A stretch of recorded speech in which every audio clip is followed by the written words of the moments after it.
Ni tsara tiako mihoatra anao efa tsisy ka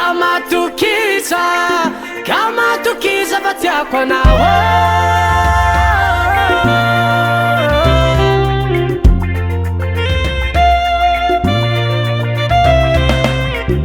Maro tinandalo masoko fa tsy natahitra iregny hita minao zao misahira tsy ako tinasiako ty aiko baby lasanao zato isandrato ny foko tiako maty aminao zao latsahizako avaratsy no antignana nda iavao mba ia loatra niteraka anao igny zao fa tavela aminao ka mianao tsigny tavela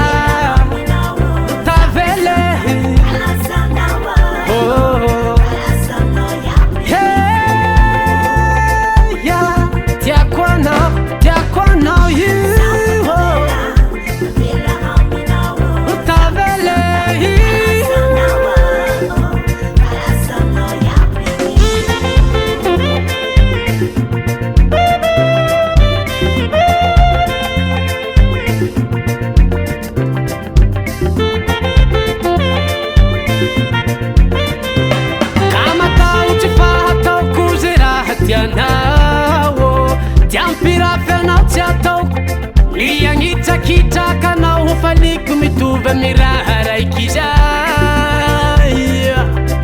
Isimosimo gn'aiko falifaligny foko fa managna anao tiako anao io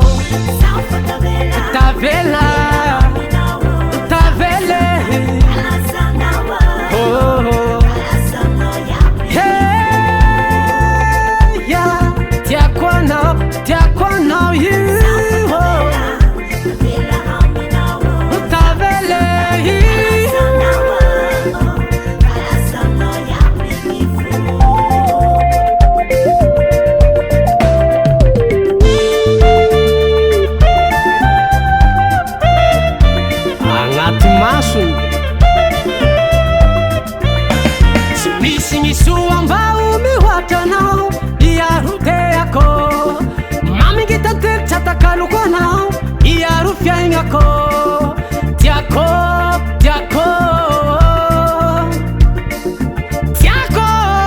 Tiako baby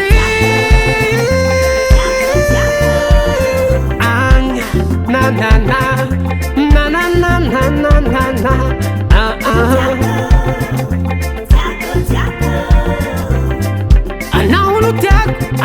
Tiako